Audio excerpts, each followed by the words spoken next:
반갑습니다. 오늘이 뭐 즐거운 날이다고 그러니까 여러분 웃고 시작해도 될 것 같습니다.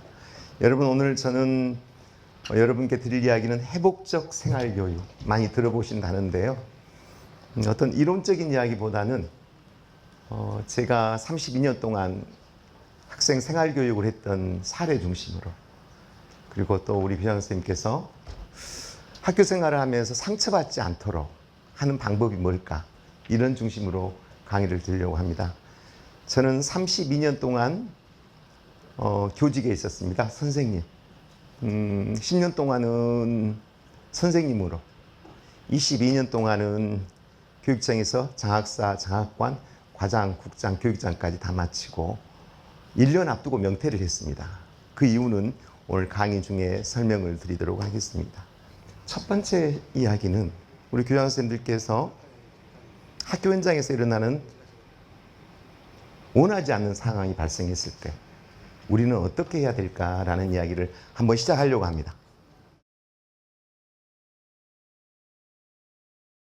여러분, 저 선생님이 아까 바로 전에 했던 이야기 중에 이런 내용이 있죠. 왜 교육청과 학교는 나를 보호해 주지 않나? 그 내용에 대해서 이제 우리는 중심에 있습니다. 교장선생님이 대신. 저런 일이 있구나라고 받지 말고, 저런 일이 발생했을 때 나는 우리 직원들을 어떻게 보호해야 될까라는 위치에 서신 겁니다. 많이 힘드시죠? 여러분, 좋은 세상은 다 끝났습니다. 고생하셨습니다. 정말 우리 선배님들, 교장선생님들은 좋은 세상을 살다 가셨고, 우리는 참 어려운 시기에 여러분을 만난 게 사실입니다. 그래서 이제 우리는 관리자입니다. 저런 일이 발생했을 때 나는 어떻게 내 직원을 보호해야 되나 라는 관점에서 들으셔야 될 것 같습니다. 바로 그겁니다. 여러분이 아셔야 될 것이, 아보존이란 말을 여러분들이 안 듣고 살면 죄를 줄 텐데, 아동보호 전문기관은 가정 내에서 아동 학대가 있을 때 그것의 원가종에 그런 일이 없도록 만들기 위해서 조그만한 거라도 아동 학대 흔적이 있는가를 찾으려고 하는 사람이에요. 그것은 어디에? 가정에. 근데 이게 지금 검찰에 넘어갈 때 아보존의 의견을 듣거든요. 근데 그걸 학교하고 적용을 하는 거예요. 학교는 공적 영역이잖아요. 근데 이걸 영역하기 때문에 문제가 생긴다라고 이야기하고 있습니다. 교장선생님, 전주의 한 교감 선생님께서 어떤 아이한테 폭행을 당하는 장면을 보셨죠. 손을 뒤로 하고. 여러분, 그분이 손이 없어서 맞은 게 아니잖아요. 손을 앞에다 내밀면 빌미를 제공하는 학부라고 생각하기 때문에 못 내민 겁니다. 나는 그 화면을 보고 많이 울었습니다. 이만큼 지금 우리가 힘든 상황이다. 그럼 어떻게 하란 말이냐? 라는 생각을 갖게 되었습니다. 자, 여러분. 저는 오늘 이런 일들이 학교에서 벌어져야 되지 않겠지만, 이런 일을 미리 예방하는 것도 우리 교장 선생님들의 역할이기도 합니다. 이제는 내가 저런 아동학대를 고소를 당할 때가 아니라 내 직원들이 이런 일이 발생하지 않도록 하는 관점에서 제 이야기를 들어주시면 좋을 것 같습니다. 우리가 남의 핑계만 대는 거예요. 지금 너무해, 우리한테. 어떻게 그게 아동학대야? 그럼 뭘 어떻게 가르치라고? 너 맞습니다. 그러나 우리도 혹시 빌미를 제공하지 않는가에 대한 반성도 한번 해봐야 될 것 같습니다. 그 빌미를 제공하는 제 교직생활 22년 전문직에서 몇 번 고발을 당하고 직위해제가 되고 고통스러웠던 제 삶의 이야기입니다. 여러분, 저는 2002년에 강주시교육청 장학사가 되었습니다. 학교폭력, 성폭력, 자살, 안전사고, 악성민원, 체벌의 업무를 맡았습니다. 대개 시교육청에 장학사가 되면 그 업무 맡으면 대개 1년이나 2년 하면 다른 데 보내줍니다. 저는 거기서 18년을 근무했습니다. 거기서 138명의 아이들을 자살로 보냈습니다. 고통스러웠습니다. 너무너무 힘들었습니다. 우울증이 왔습니다. 3명의 교육감을 모셨습니다. 첫 번째 교육감은 고생한 자리지, 좀 이따가 내가 다른 데를 보내줄게. 그리고 퇴임하고 돌아가셔 버렸고, 두 번째 교육감도 그 일은 정말 힘든지 알아. 내 임기 때 조금만 도와줘. 그래 놓고 퇴임하셨고, 또 세 번째 있는 분은 12년을 하면서 고생한지 알아. 내가 기원이 어떻게 도와줄게. 그래 놓고 나가셔 버렸고. 참 고통스러웠습니다. 자살 현장을 볼 때는 너무너무 힘이 들었습니다. 그래서 여기 있는 이 이야기는 책에 나온 이야기가 아니라 저의 사례의 이야기입니다. 첫 번째, 학교 현장에서 사고가 났을 때 교육청에서는 어떤 교장선생님이 예쁠까? 큰 사건이 발생했어요. 너무너무 엄청난 사건인데도 불구하고 교장선생님이 딱 정리해갖고 조용히 딱 정리했어요. 은폐한 게 아니라 아주 클리어하게 정리했어요. 어떤 교장선생님은 별 문제도 아닌데 침소붕대 돼서 난리가 나고 언론에 나오고 교육청에 가서 조사하고 난리를 칩니다. 어느 교육청에서는 어느 교장선생님이 예쁠까요? 큰 문제를 잘 조용히 처리해 주신 교장선생님. 그러면 무엇의 차이일까? 무엇의 차이에 의해서 그렇게 크게 차이가 날까? 뭐라고? 아이가 아이를 때렸는데 그 아이 엄마가 고소를 했다고? 그 고소한 엄마가 지금 나한테 온다고? 나는 몰라. 나는 모르니까 학생부장이 좀 어떻게 해봐. 나는 그런 경험이 없어. 어떻게 좀 해봐. 나 큰일 났어. 라고 하는 교장. 선생님들이 봅니다. 아무것도 믿을 게 없구나. 그럴 때 제일 먼저 교장 선생님이 생각할 게 뭐냐면, 여러분 한 아이가 한 아이를 때려서 이가 깨지고 턱이 나갔다. 이 문제는 어쩌면 더 편한 일입니다. 가해자 누구? 피해자 어느 정도 피해? 경찰, 검찰, 학폭 딱 정정이죠. 피해자가 할 말이 없는, 가해자가 할 말이 없어요. 이런 일들은 큰 문제가 안 돼요. 그런 문제는 그냥 정리가 돼요. 근데 별것도 아닌 건데 서로 다툼이 있는 문제들, 특히 거기에 성이 들어가거나 자살이라든가 이런 게 들어가면 아주 복잡해져요. 학교 현장에서 일어날 때 가장 나쁜 사건은 뭐냐? 지적장애 학생이 성폭행을 당해서 자살을 해버렸다. 제일 나쁜 사건입니다. 제일 나쁜 사건. 그런 일이 없어야겠죠. 자살은 하지 않았지만 자살을 하고 싶다고 난리가 났다. 이것만으로 거기는 뭐가 들어가 있는가? 인권, 성, 장애, 자살 다 들어간 거예요. 이게 제일 나쁜 거예요. 그래서 교장선생님들께서는 어떤 촉이 있어야 되냐면, 이 문제는 작은 문제지만 폭발성이 있는 문제가 아닌가를 빨리 판단해야 돼. 이건 별 문제가 아닌데 시비거리가 되겠네. 이 문제가 생기면 교장선생님은 제일 먼저 해야 될 일이 TF팀을 만드는 거예요. 예를 들어서 한 선생님이 한 아이를 지도를 했는데요. 지도를 하다가 두 아이가 싸운 줄 알았어요. 근데 이 아이가 일방적으로 맞은 건데 선생님은 둘 다 싸운 줄 알고 지도를 하다가 둘 다 에게 나무랬어요. 그리고는 혼내줬어. 그리고 선생님은 교무실로 갔어. 싫어합니다. 그러니까 이 맞은 아이는 너무 억울해. 선생님 내 마음도 몰라주고. 그러니까 옥상에 올라가서 뛰어내렸는데 머리부터 박았어요. 즉사했습니다. 싫어합니다. 우리 강주시 교육청 제가 장학사 시절 이야기입니다. 이 문제는 엄청나게 큰 문제입니다. 그럴 때 교장선생님 뭘 해야 될까요? 일이 터졌다. 그러나 TF팀을 만들자. 제일 먼저 A부장은 이 사건이 어떻게 발생됐는가 좀 조사 좀 정확하게 해주라. B부장은 어찌됐든 이쪽 피해 학생 부모하고 통로는 당신이 좀 해주라. C부장은 교육청에 늘 연락이 올 거다. 거기에 대한 보고는 당신이 해주라. 교감선생님은 이 모든 상황에 대해서 인터뷰를 어떤 선생님도 하지 말라고 해라. 내가 할 거다. 근데 내가 하는 게 아니라 TF팀에서 어디까지 공개할 것인가 등등을 논의한 후 내가 할게. 업무 분장을 딱 해줘야 됩니다. 딱 해주고 나서 일사불란하게 나가야 됩니다. 그렇게 나가면 일이 빨리 해결됩니다. 검사들이 선생님이 피의자가 되면 제일 좋답니다. 몇 마디만 물어보면 전부 다 수수수 다 이야기를 한답니다. 그냥. 그리고 검사가 이렇게 타자를 치면서 워드를 치면서 오자가 있으면 고쳐주고 숫자도 바꿔주고 또 뭐예요? 1, 2, 3, 4 안반행도 해준답니다. 선생님들은 그렇게 착하답니다. 착하지 말자는 이야기가 아니라 은폐하지는 않대. 우리가 필요가 없는 것을 얻어맞을 필요가 없는데 선생님 집단만큼 와야 되기 쉬운 집단이 없는 거예요. 그래서 우리 교장 선생님은 제일 먼저 TF팀을 구성한다. 그리고 업무 분장을 하고 일사불란하게 한다. 명심하시기 바랍니다. 두 번째, 이 선생님은 아무리 봐도 문제를 일으킬 것 같아. 거칠어. 학생한테 대하는 것도 거칠고 학부모한테도 거칠어. 아니나 다를까 일을 벌렸네. 교장 선생님 입장에서는 참 야속하죠. 선생님아, 내가 그렇게 말했잖아. 내가 조심하라고 했잖아. 내가 그럴 줄 알았다. 큰일 났다. 지금 언론 보도자료에 나왔고 교육청에서 전화하고 난리다. 어떻게 할래? 어떻게 해? 라고 막 나무르는 교장 선생님 계십니다. 가입표. 왜 가입표인지 아세요? 막 나무려면 선생님들은 그 교장 선생님이 하는 행태를 봅니다. 교장 선생님은 어떤 문제가 발생하면 탁 꼬리를 자르고 자기는 벗어나구나. 여러분 협조하지 않습니다.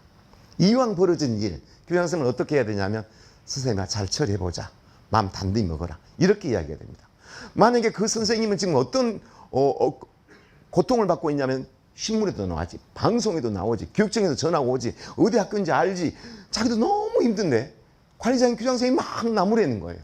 만약에 못된 판단을 해버리면, 그리고 유서를 써버리면 어떻게 할 겁니까? 그렇게 하시면 절대 안 됩니다. 그럴 때는 어떻게 해야 되냐? 아까 말한 안심을 시키고 일을 처리하는데 주안점을 둬라. 그렇게 하지 않아도 문제가 발생했던 광주의 사례가 있기 때문에 여러분께 말씀을 드립니다. 세 번째, 선생님이 일을 잘못했잖아. 내가 그런 일 벌어질 줄 알았어. 빨리 부모한테 가서 사과해. 사과부터 해. 얼른 가. 난리 났어. 어떻게든 막아야 될 거 아니야. 선생님 빨리 갔다 오라고. 그럼 선생님이 제가 지금 가라고요. 그럼 지금 안 가면 언제 갈 건데? 선생님이 갔어요. 할 수 없이 학부모를 만났습니다. 어머니 죄송합니다.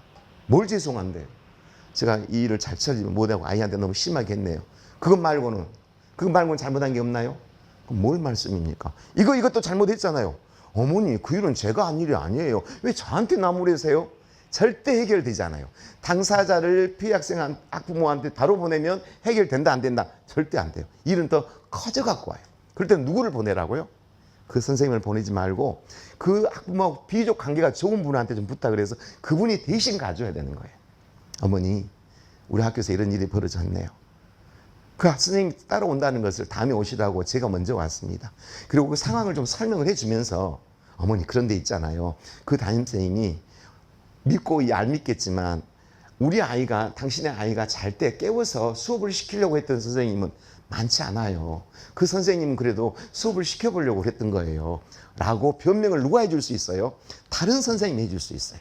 그래서 당사자를 바로 사건 났을 때 보내서 사과하러 보내지 마라. 일은 더 커진다. 그 다음에 교장선생님이 되든 교감선생님이 됐든 민원인이 여러분을 만나러 왔을 때 그분들은 다 여러분들이 하는 이야기를 녹취한다고 생각하면 됩니다. 다 녹취합니다. 그래서 거기서 확정적인 이야기를 하기는 어렵습니다. 아 그런 일이 있었군요. 제가 뭐 어떻게 해서 저렇게 구체적으로 어떻게 하겠습니다라는 말을 하시면 안 돼요. 상황이 어떻게 될지 모르니까. 그래서 말을 정성스럽게는 하되 모호한 말은 할 수 있어요. 최선을 다해서 우리 아이가 보호받도록 제가 해내겠습니다. 라는 이야기를 하지만 제가요 이 정도 보상 내가 분명히 그 가해자로부터 받아낼게요. 등등의 책임질 수 없는 말을 하시면 안 되는 거예요. 그래서 녹취할 수 있다고 생각해라. 그 다음에 또 있어요. 이 사건은 1대1 사건이 아니라 한 반에 여러 명의 학생이 그 담임쌤한테 민원이 생긴 거예요. 교감선생님이 봤어요. 그랬더니 이 선생님이 너무나 18명이나 된 학부모들한테 고통을 당하고 있는 거예요. 그래서 여러분들이 교장선생님이 돼가지고 선생님아 힘들지? 1대1로 대응하기 너무 힘들지? 18명이나. 그래. 내일 있잖아. 시청학실에 그 어머니 다 모이라고 해라. 그러면 내가 선생님의 입장을 이야기해주고 이해를 구해볼게. 맞아요, 안 맞아요? 절대 안 맞아요. 한 번에 선생님, 학부모들 한 번에 몰아와서 문제를 푼다? 불가능. 일은 어떻게 돼요? 더 확산돼 버려. 왜? 대중심리 때문에 일은 더 커져 버립니다. 그래서 시간이 걸리더라도 어떻게 하라고요? 1대1로 문제를 풀어가라. 또 있습니다. 학부모님들 오시면, 되게 피해 학생 학부모들이 오시면 악을 씁니다. 화를 내고 분하지요. 교감선생님, 우리 담임쌤은요, 우리 아이가 그렇게 가서 힘들다고 말을 해도 들어주지도 않았대요. 들어주지도. 그런데 그 담임쌤은 있잖아요. 저에게 사과하지도 않네요. 그 담임이에요. 교감선생님 말씀해보세요, 지금. 교감선생님 지금 책임지잖아요. 한번 학교 입장을 말해보세요. 자꾸 악을 씁니다. 그래서 교감선생님은 품위를 지키려고, 네, 어머니 알겠습니다. 일단 차 한잔 하시고 물이라도 한잔 드시고 이야기를 나누게. 물을 내가 먹게 생겼냐고요, 지금. 계속 악을 쓰는 거예요. 목소리도 아주 듣기 싫은 목소리로. 너무 크게. 몇 번 이야기하다가 그분이 악을 쓰니까 나도 점점 격앙되기 시작합니다. 그만 좀 하셔요. 왜 그러세요? 천천히 이야기하자고 했잖아요. 그만하라고요. 왜 그러세요? 같이 하면 된다, 안 된다? 이제 안 되는 위치에 서버렸습니다, 여러분들. 그럴 때는 어떻게 해야 되냐? 그분이 악을 쓰면 쓸수록 우리는 목소리를 낮추는 겁니다. 그분이 내 말을 못 알아먹을 정도로 작은 목소리로 앵아랭아랭아랭 앵아랭아랭 이렇게 하면 그분은 내 말을 들으려고 어쩐다고요? 어쩐다고요? 예? 예? 예? 이렇게 되는 거예요. 제 경험입니다. 그러니까 절대 목소리를 같이 높이지 마라. 일부러 모기 목소리로 앵간앵간. 알았죠? 꼭 그렇게 해라. 세 번째, 또 있어요. 선생님들이 학부모들한테 하는 태도가 그 하나만 보면 맞아요. 틀림이 없어요. 틀린 말을 안 해요. 지금 여기 있는 거 사진을 찍고 막 그런 교장 선생님이 계시는데 사진 찍어가지고 집에 가서 본 사람은 나는 한 번도 안 봤어요. 절대 안 봐. 이 자료 드릴 거예요, 여러분. 찍으려면 저를 찍으세요. 이 자료 드리고 갈 거예요. 왜냐면 내가 많이 알아서 뭐예요? 여러분들이 가서 학교에서 연수를 해야 되잖아요. 이 자료 다 드릴 거예요. 선생님들 하는 말이 맞는 말인데 맥락이 틀려갖고 문제를 일으켜. 첫 번째, 이제 피해 학생 어머니 와서 담임한테 대들어. 선생님, 이 일을 어떻게 처리할 건가요? 어떻게 할 거예요? 우리 아이는 지금 학교를 못 가고 있어요. 죽는다고 하고 있거든요. 학교에서는 어떻게 처리할 거예요? 그럼 담임 선생님이 이런 일은 나는 처음 경험해보고 학교 폭력 업무는 한 번도 안 해봐가지고 경험도 없는데 교감생한테 물어봐도 뾰족할 수도 없는 것 같고, 그리고 교육지원청에 전화했더니 학교에서 알아서 하라고 하는데 나도 어쩔 줄 모르겠네요. 이렇게 말하면 일은 커지기 시작합니다. 학부모가 와서 학교에 와서 명쾌한 답을 못 하고 그러니까요 어쩔까요 난 한 번도 그러면 브로콜을 만들기 시작합니다. 일을 크게 만들려면 이렇게 만들면 돼요. 어쩔지 모르겠어요. 여러분도 마찬가지예요. 글쎄요 나는 교장은 됐지만 한 번도 학폭 업무를 안 해봐가지고 하나만 한 소리를 하면 안 된다는 거예요. 두 번째, 이번 일은 조용히 넘어가길 바랍니다. 어머니 아이가 이번에는 피학생이지만 이 앞전에 가해학생이었잖아요. 그때 학교에서 그냥 넘어가 줬잖아요. 그리고 이번 일은 알려봤자 아이도 학교도 그 아이도 다 좋아지지 않아요.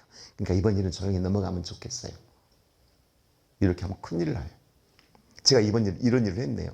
장학사 막 돼가지고 다 스스로 조정한다고. 어머니 이 정도 됐으면 물러나셔야 돼요. 이번 일은 조용히 넘어가십시오. 그래야 당신도 살고 교육청도 삽니다. 이랬더니 그 학부모가 딱 내 말을 녹음한 거예요. 그리고 감사실에다 갖다 바친 거예요. 감사실에서는 우리 과가 우리 팀이 얼마나 고생한지를 알아. 짠해. 너무나 힘드니까. 근데 거기 전화가 온 거예요. 박장 박사님 어떻게 그렇게 말을 하셨어요? 뭔 말을요? 이번 일은 조용히 넘어가기를 바랍니다라고 말했다면서요. 네 했는데요. 난 서로 화해하려고요. 이번 일은 조용히 넘어가기를 바랍니다. 이 말이 다른 단어로 뭔 말인지 모르세요? 뭡니까? 은폐의 다른 말이에요. 맞아요. 이번 일은 조용히 넘어가길 바랍니다. 이 말은 은폐의 다른 말입니다. 은폐. 어떤 문제를 풀려다가 실수가 한 것은 정정탐작이 되지만 처음부터 문제를 덮어보려고 한 것은 빼도 박도 못합니다. 감사실에서 그냥 내가 너무 짠한 거예요. 고생은 하고. 그러니까 그분하고 어떻게 좀 잘 해보래요. 그럼 어떻게 하면 됩니까? 그분이 무슨 요구사항을 줄 거래요. 느낌이 그런데요. 보내십시오. 왔어요. 난 정식으로 잘못했다고 그랬습니다. 은폐는 아니었는데 의도는 아니었지만 그렇게 들릴 수 있다. 인정합니다. 맹쾌하게 말했어요. 왜? 장학사 그냥 그만두고 나가고 싶었어요. 잘리면 좋겠다. 막 이런 생각했어요. 진심으로. 그랬더니 조건을 거는 거예요. 3천만 원을 주래. 남이 가지 않은 부서에서 죽도록 헌신했더니 3천만 원을 내래요.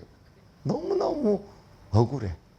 두 번째, 이번 일은 조용히 넘어가면 좋겠습니다. 이 말은요, 일 태어나서 딱 한 번 할 수 있어요. 여자 교장 선생님. 언제 할 수 있을 것 같아요? 이번 일은 조용히 넘어가길 바랍니다. 딱 한 번 쓸 수 있어요. 평생. 언제일까요? 한 번. 손 들어도 돼요, 다른 분. 한 번.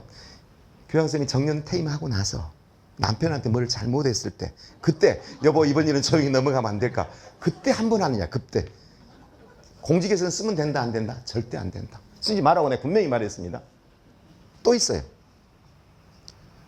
어머니가 쫓아와서 담임선생님한테 이야기합니다. 우리 민지가 제일 먼저 애들한테 먹기댕이 잡고 두드려 말때 선생님 제일 먼저 봤죠? 제가 아닌데. 제일 먼저 본 사람은 이반 선생님이에요. 이반 선생님한테 상황을 물어볼래요? 어머니가 이반 선생님한테 갔어요. 선생님, 우리 아이가 민지가 그 애들한테 먹기댕이 잘 때 제일 먼저 선생님 봤다면서. 아니요. 나는 한참 읽었고요. 사회 선생이었던가? 사회선생님한테 가봤어요, 사회선생님. 사회선생님한테 갔어요. 사회선생님, 사회선생님이 아니에요? 사회선생님 퇴근했다고요? 내일 오시라고요? 화가 나요, 안 나요? 화가 나요. 덕으로, 저리 가보세요, 저리. 저리 사람한테 물어보세요. 저리. 나는 잘 몰라요. 화가 나서 일을 크게 만들어버린 일입니다. 그럴 때는 어떻게 해야 돼요, 교장 선생님? 그 상황을 잘 아는 선생님들이 다 오시라고 그래. 그때 상황 이야기해 보세요. 들어보니까 선생님이 제일 먼저 했네. 이분이 제일 마지막이고. 이렇게 딱 정리를 해주라고. 턱으로 저리 가보세요. 저리 가서 만나보세요. 이렇게 하지 말라고. 이것이 기본이에요. 다 모이라고 해. 내가 정리해 줄게. 또 있어요. 피학생, 가해 학생을 정말 노력과 노력을 해서 피가해 학생을 학교정 종결제로 정리를 해줬어. 고통스럽지만 정말 좋은 역할을 했어. 근데 이 피학생이 어디서 뭘 맞았는지, 주사를 맞았는지 다시 온 거예요. 나 이때까지 했던 건 난 필요 없습니다. 나 그냥 법대로 하랍니다. 브로커가 생긴 거예요. 교감생 입장이 너무, 그럼 진직하든지. 얄미워. 정말로 노력을 다 했어. 근데 그분이 뭐라 그러냐면 저 법대로 하겠습니다. 딱 그러는 거예요. 교감생, 좋아요. 법대로 하시죠. 법대로 하시는 게 좋겠어요. 라고 말을 하면 그분은 어떻게 듣냐면 법대로 하라고? 니하고 나하고 싸워보자고? 라고 생각을 해요. 그러니까 법대로 하란 말을 쓰시면 안 돼. 근데 법대로 하란 말을 안 쓰면 나는 우울증이 걸릴 것 같다. 미칠 것 같다. 그런 경우가 있어요. 나는 교육장에서 나는 그 말을 안 하면 우울증이 걸릴 것 같았어요. 너무나 그런 일을 많이 당하니까. 학교에서 선수 선발돼서 제일 잘하는 애들이 또 지역교육청에 가서 선발되고 지역교육청에 제일 선발된 애들이 본청으로 오잖아요. 난 그 애들을 맨날 만났지 않습니까? 그분들을. 법대로 할 말 안 하면 난 우울증이 걸릴 것 같아요. 난 그럴 때는 이렇게 합니다. 어머니 잠깐만 기다리십시오. 나 화장실 좀 다녀올게요. 그리고 밖으로 나갑니다. 교육청 밖으로. 그리고 매화나무 두드러. 법대로 해라.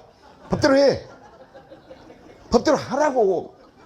안 그러면 내가 우울증이 걸릴 정도 힘들었어요. 법대로 하란 말을 우리가 쓰면 안 된다. 학교에서는 할 만큼 했으니 알아서 하십시오. 이 말하면 학부모가 그러셨나요? 내가 몰랐습니다. 할 만큼 하셨군요. 하는 학부모 있다 없다? 전혀 없다. 하나만 한 소리다. 다음. 피해 학생들이 학교를 찾아와서 민원을 제기할 때 그 대응할 만한 요령이 없어가지고 문제를 일으키는 경우가 대다수예요. 그래서 제가 2015년에 이 차트를 만들었어요. 그래가지고 학생부장님들한테 돌렸습니다. 제발 이 순서로 좀 해라. 다른 말 하지 말고. 그랬더니 이것이 교육부에서 매뉴얼이라고 나왔더라고요. 내가 이야기해 줄게요. 피학생 학부모 와서 화를 내고 난리를 쳐요. 그럼 제일 먼저 해야 될 일이 어머니 그런 일이 있었군요. 저도 그 말을 듣고 나니까 가슴이 너무 아프네요. 세상에 얼마나 힘이 드세요. 라고 래퍼로 형성해 줘야 돼요. 동성일 때는 손을 좀 잡아도 괜찮아요. 이성일 때는 손 잡지 말고. 얼마나 힘이 드세요. 그리고 나서 세 번째가 있어요. 아이는 지금 어느 정도 상태인가요? 어디 병원에 있으세요? 이 말을 꼭 물어봐야 되는데 하도 학부모가 악을 쓰다 보니까 이 말을 못 물어봤어. 이 말을 안 물어보면 그 학부모는 밖에 돌아다니면서 뭐라 그런지 아세요? 세상에 교감선생님이 우리 아이가 다쳤다고 갔는데 얼마나 다쳤는지, 어디 병원에 있는지, 언제쯤 학교 나오는지 물어보지도 않는다. 그게 교감이냐? 라고 말하는데 그게 먹혀요, 밖에서는. 기자들한테는 먹힌다고요. 그러니까 꼭 물어봐야 될 게 뭐예요? 아이는 지금 어떤 상태인가요? 그랬군요. 이 어느 상태인가를 말하고 나면 학부모는 또 화가 나겠죠. 그럼 다시 한 번 더 뭐예요? 힘내세요. 저희들이 이 문제를 책임지고 풀어보겠습니다. 라고 말을 꼭 해줘야 돼. 근데 제일 중요한 건 뭐냐면 그 다음이에요. 그러면 어머니가 이제 선생님, 이 문제는 앞으로 어떻게 정리되나요? 학폭조사관 제도가 있는데요. 학폭조사관이 조사를 할 겁니다. 그때 아주 자세히 말씀드리시기 바랍니다. 맞는 말씀이에요. 그런데 학폭조사관은 그 학부모 입장에서는 우리 학교 선생님이라고 생각하지 않아. 외부 사람이라고 생각해. 외부 사람한테 넘겨버리고 학교에서는 아무것도 안 하겠다고 느낌을 받아. 화가 나. 그러니까 할 수 없이 이 학부모를 제일 먼저 만난 사람은 재수 없지만 볼펜을 들고 메모지를 꺼내고 그분에게 물어봐 줘야 돼. 민지는 다리 밑에서 애들한테 맞았다고요. 그 다리 이름이 뭐지요? 그리고 민지 옆에 있었던 애들, 같이 때린 애들 이름은 누구누구예요? 그럼 민지 멱살을 제일 먼저 잡은 애는 누구래요? 그리고 나서 멱살을 잡아도 아니었대요. 그냥 잡고만 있었대요. 그리고 나서 다른 애를 또 옮겼다는데 그 옮길 때는 뭘 따고 갔대요? 그리고 거기 갔더니 또 다른 애가 있던데 그 애들은 누구래요? 자세히 좀 물어봐 줘야 돼요. 볼펜을 들고 메모를 하면서. 그분의 이야기를 적다 보니까 볼펜 잉크가 떨어졌어요. 그래도 잉크가 안 떨어진 것처럼 막 열심히 적어야 돼요. 그러면은 이분은 여기서 끝내줘요. 내 말이 더 맞는지 아세요? 이 정도면은 학교에서 세상에 이렇게 관심을 갖고 하고 있구나. 그러면 모든 걸 맡겨준다고요. 그러지 않고 학폭조사관한테 한번 연락 올 거예요. 날짜는 정확하게 잘 모르겠네요. 그분은 교직원은 아니에요. 이런 식으로 말하면 일은 커진다는 겁니다. 또 있어요. 그리고 나서 구체적으로 그분이 한 이야기를 메모하고 사과를 또 한 번 해요. 근데 여기서 사과를 하면 내가 모든 책임을 독박 쓴다. 아니에요, 여러분. 도의적이든 어쨌든 학교장으로서 이 부분에 대한 죄송합니다 라고 말은 해야 돼요. 이 말을 하면 다음에 내가 불리해질까? 그렇지 않아요. 그 말은 누구나 해야 돼요. 그게 기관장의 책임이라고요. 라고 사과를 한 다음에 그 다음에 또 중요한 게 있어요. 어머니는 이 문제를 어떻게 풀고 싶으세요? 이 말을 꼭 물어본 게 굉장히 중요한 정보입니다.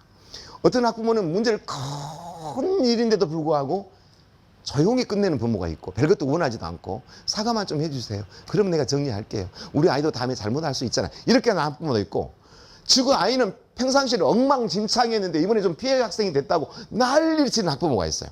저분의 속내가 무엇인지를 교장선생님이 알고 있는 것은 굉장히 중요해요. 그래서 이 문제는 어머니 어떻게 풀면 좋을까요? 물론 어머니가 원한 대로 되지는 않습니다만은 저희들이 듣고 싶네요. 이 정도로. 그렇게 하다 보니까 이 학부모는 어떻게 생각하냐면 내가 원하면 뭐도 학교에서 해주려나 보다 이렇게 오해를 할 수가 있어요.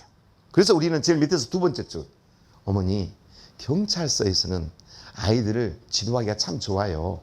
피해 학생들은 보호조치하고 가해 학생 벌 주면 끝나잖아요. 근데 학교라는 것은 피해 학생도 우리 아이고 가해 학생도 우리 아이고 그러니까 아이들이 잘 지내야 되는 목표가 있기 때문에 참 쉽지 않답니다. 그래서 우리는 이 문제를 풀 때 진실과 사실에 근거해서 문제를 풀 거예요. 이 말을 하는 거예요. 이 말은 다른 말로 하면 뭔 말이에요? 당신 말만 내가 다 믿지 않아요란 말을 다르게 하는 거예요. 그래서 이 말을 꼭 해줘야 돼요. 안 그러면 그때 교감선생님 다 해준다고 했잖아요. 근데 왜 그러세요? 라고 오해를 해요. 이해됐죠? 제일 마지막에는 뭔 말을 해야 돼요? 어찌됐든 이런 일이 발생했는데 다시는 그런 일이 없도록 제가 최선을 다할게요. 라고 정의를 합니다. 이거 여러분 애울 수 있겠어요? 근데 애울 수 있는 나이가 아니야. 못해요. 애울 수 있는 나이, 애울 수가 있을까? 근데 애우고 싶죠? 그러면 여러분 자리에다가 옆에다 붙여놓을까요? 재수 없을 것 같아. 그것만 보면. 근데 이게 안 애우고도 애워주는 방법이 하나 있긴 있어요. 가르쳐 드릴까요? 이런 일이 한번 벌어지면 돼요. 자, 두 번째 가해 학생 학부모. 가해 학생 학부모는 이 아이는 한 번, 두 번 문제를 일으킨 게 아니라 늘 문제를 일으켜. 얼마 전에는 아이들하고 큰 싸움이 벌어져갖고 전화가 아니면 퇴학을 시키거나 전화가 아니면 어디를 보내야 되냐. 근데 학부모가 너무너무 진심 어린 사과를 하고 그래서 봐줬어, 담임선생님이. 그럼 이번엔 출석정지입니다. 10일간 그동안에 많이 반성하세요. 근데 그 출석정지 기간에 또 선생님한테 대들고 악을 썼네. 다른 애들 때려버리고 담임선생님 화가 났어. 창길이 어머니 또 때려버렸습니다. 내가 뭐라 그러던가요? 전화 가라겠죠. 빨리 오세요. 빨리 오시라고 지금. 어머니는 지금 불안한 마음으로 막 옵니다. 이 어머니 마음속에는 그럼 우리 아이는 어떻게 되는 거지? 이만밖에 없는 거죠. 딱 오니까 선생님 봤어요. 거기 앉으세요. 아주 냉랭하게 앉으시라고. 내가 말했죠. 전화 가라고. 그래서 이런 일을 안 벌였을 거 아니에요. 내 말을 안 들으세요. 그러니까 어머니가 그럼 우리 창길이는 이번에는 어떻게 됩니까? 어떻게 돼요? 뻔하면 전화가 아니면 뭐지? 방법이 없어요. 정말 없습니다. 없다니까요. 어떤 방법이 있겠어요? 어머니 생각해 보세요. 한 번만 선생님. 없다니까요? 그럼 학부모가 딱 마음이 변하는 거예요. 선생님 정말 없습니까? 네, 없습니까? 우리 아이는 전학갈 형편을 못 됩니다. 알아서 하십시오. 그리고 선생님 나도 할 말이 있네요. 선생님 우리 아이 3월달 사막스 갈 때 우리 아이는 피해 학생이었습니다. 그때 선생님 나한테 전화 왔죠. 경미하다고 그냥 넘어가자고. 이거 다시 학폭 올려주세요. 바로 달라져요. 그리고 그때 이것은 넘어가자 한 거 은폐예요. 선생님 나 고발할 거예요. 바로 돌아섭니다. 그래서 가해 학생 학부모라고 만만해보고 함부로 대하면 절대 안 돼요.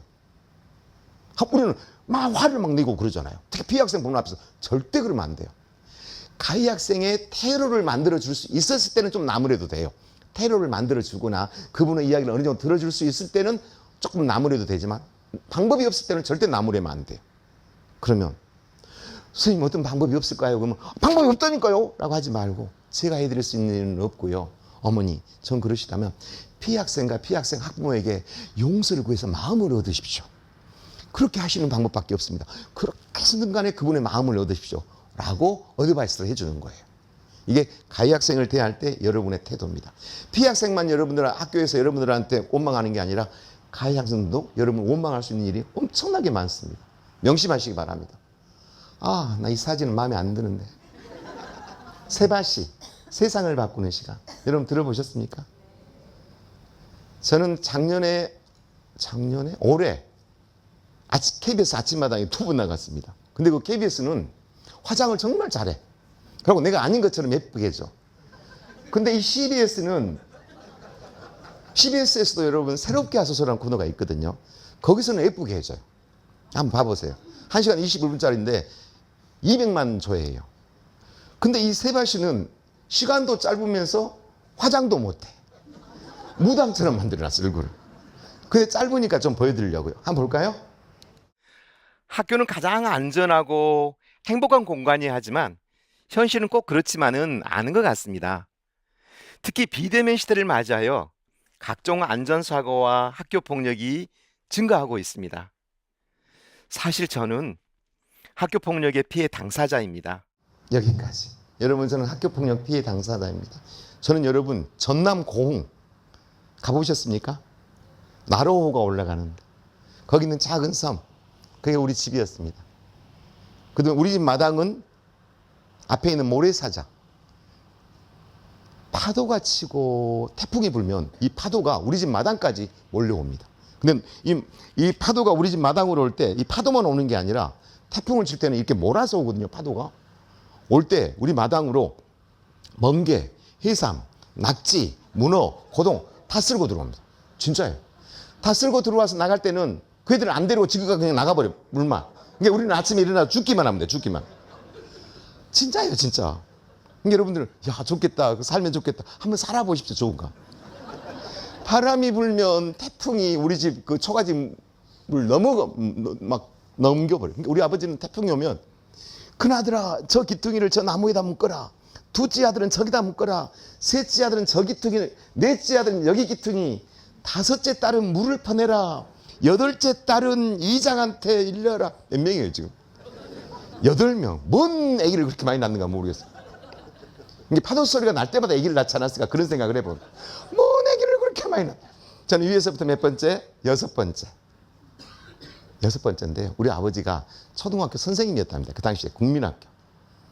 근데 국민학교 선생님, 저 태어나기 전에 그 선생님이었대요. 근데 달리기 시합을 하다가 선생님들이 달리기 시합이 옛날에 있었나 봐요. 군에서. 자빠졌는데 무릎을 다쳤대요. 무릎을 다쳤는데 아무것도 아닌 치료를 병원에서 잘못해가지고 이 엉덩이까지 썩어본 거예요. 엉덩이까지. 29살. 그러니까 다리 한쪽과 엉덩이 반쪽을 다 잘랐어요. 그리고 목발. 남은 것은 목발밖에 없어요. 이걸 고쳐보려고 전답 집 다 팔아먹었어요.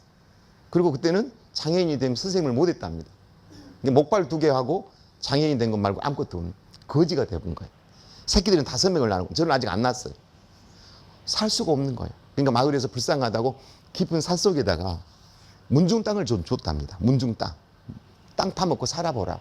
그건 다리가 하나 없는 29살 이 사람이 뭘 해먹을 수가 있겠어.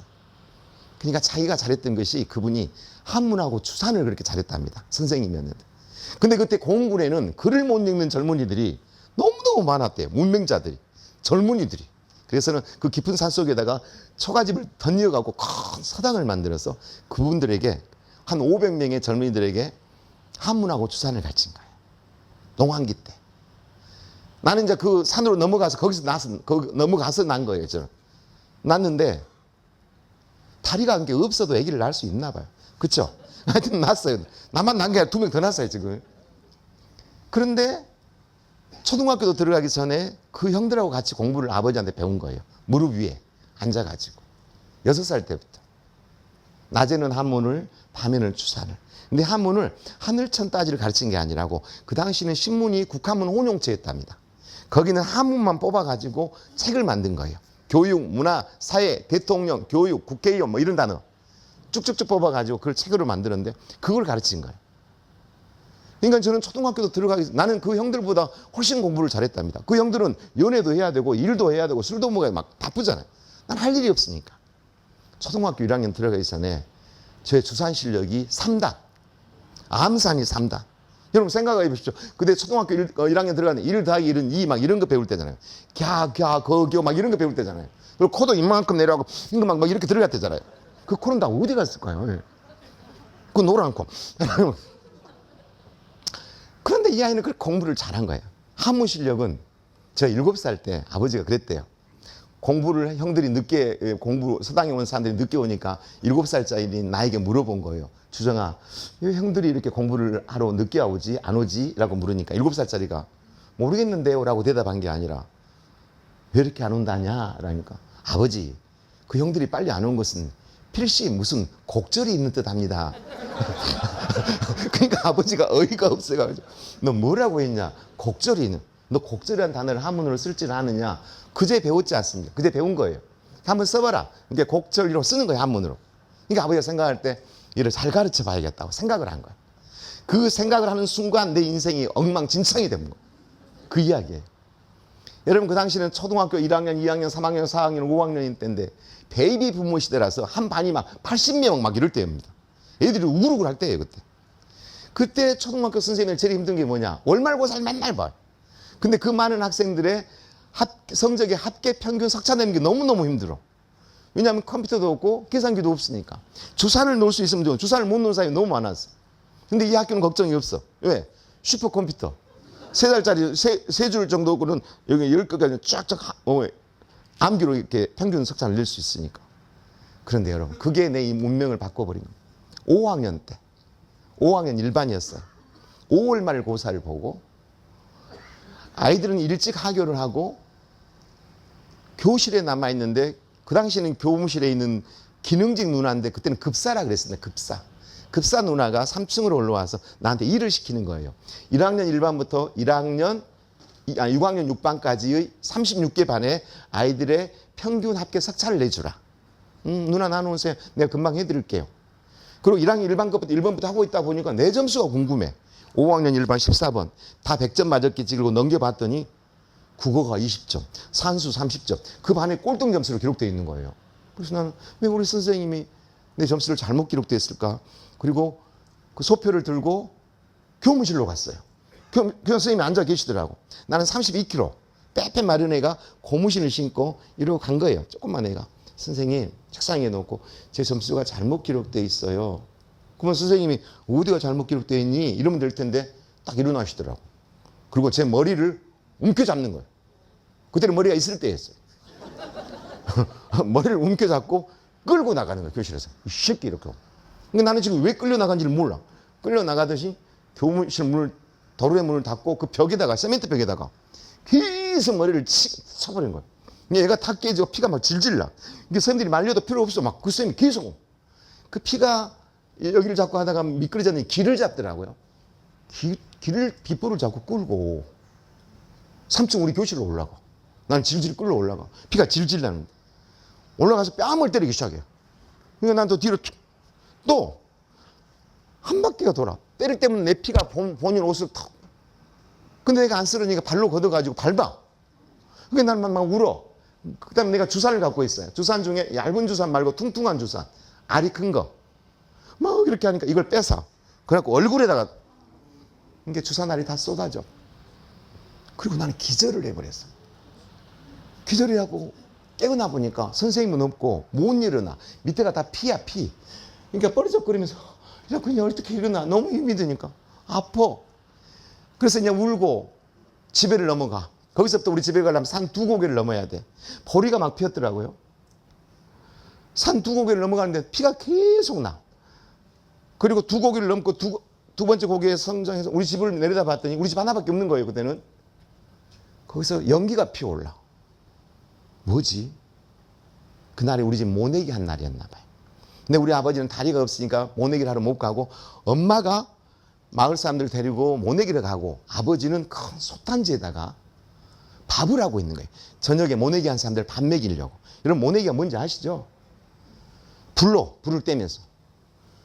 근데 이제 나는 위에서 산에서 이렇게 내려가죠. 우리 집으로. 피가 질질 나면서 아프니까 이렇게 가는데 아버지가 불을 떼다가 보니까 아무리 봐도 자기 자식 같아.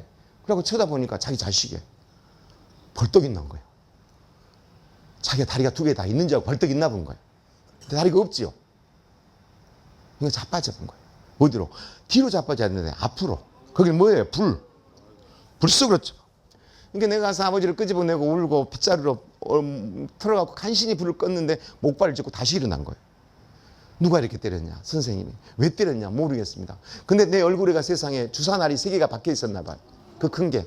그러니까 하나를 빼는 건데 그 피가 아버지 바지로 쏟아지니까 아버지는 목발을 짚고 화가 나니까 외발이가 난 눕혀놓고 막 그 높은 산을 거쳐서 막 산으로 올라가는 거예요. 그리고 난 누워있고 모내기 끝나고 엄마는 집에 와봤더니 밥이 다 타져버렸고 자식은 피투성이가 돼 있고 아버지는 안 오고 캄캄함 중에 아버지가 안 와. 그 깊은 그때는 메신저도 몰라 시계도 없고 전기도 안 들어올 테니까 저 산 꼭대기를 보는데 불 하나가 우리 집을 막 내려와. 엄마 저기 아버지 오신가 봐. 너가 아버지 아니다. 너가 아버지는 쩔뚝거리고 와야 되는데 저렇게 빨리 올 수가 없다. 아니나 다르니까 아버지가 아니야. 마당에 어떤 마을 청년이 와서 막 우리 어머니를 불러. 주정이 어머니 밤에 막 새벽에. 그러니까 우리 어머니가 네가 뭔 일이냐 이 밤에. 큰일 났습니다. 뭐가 큰일 났다고. 주정의 아버지 죽었습니다. 근데 주정의 아버지가 왜 죽어? 아버지는 화가 나니까 목발을 짚고 학교로 가다가 너무 힘이 드니까 어디 문턱에 좀 앉아 있다가 거기서 심장마비로 그렇게 해서 아버지를 보냈습니다. 제 나이 5학년. 상여 나간 날 어머니가 그러더라고요. 추정아 너는 따라오지 마라. 학교 와서 공부를 해라. 예. 그때가 6.25 노래를 배울 때네요. 그 선생님은 풍금을 치고 우리는 6.25 노래를 배워요. 저는 아직 여기 있는 주사날을 빼지도 못하고 너무 가슴이 아파. 노래를 따른 이지라 어찌 우리 그날을 너무너무. 그런데 하필이면 그 상여가 우리 학교로 올 이유가 없는데 학교를 돌아. 마을 주민들이, 마을 청년들이, 아버지 제자들이 상여를 메고 항의하는 의미로 학교를 3바퀴 돌고 갔다가 묻었네요. 나는 그때부터 트라우마를 겪기 시작합니다. 모두 다 엉망진창이 돼버리니까 형님 누나들은 부산으로 노가다를 하러 가고 누나들은 식모사를 하러 가고 엄마 밑에 나와 같이 품에 사는데 돈이 없으니까 어머니가 산에 산초를 캐러 다니다가 바위에서 떨어져서 병신이 돼버려. 산산이 깨져버린 집안. 제가 중고등학교를 다닐 수 있었겠습니까? 못 다니겠죠. 어떻게 다녔을까요? 고통스러워서 그 이야기는 제가 못합니다. 너무너무 고통스러워서. 나쁘금이 없으니까 황금동에 가서 매열을 하면서 다닐 때 그 심정, 난 너무너무 고통스러웠습니다. 그리고 여러분, 어찌됐든 대학교를 갔습니다. 졸업을 했습니다. 서울 삼성. 저는 공대 학원과를 갔습니다. 서울 삼성 본사에 합격을 했습니다. 6개월 만에 그만뒀습니다. 세상이 너무 싫어. 너무너무 힘들어. 형님들 어렵게 살고 불쌍하게 산 게 전부 내 책임이라는 생각 때문에 너무 고통스러워.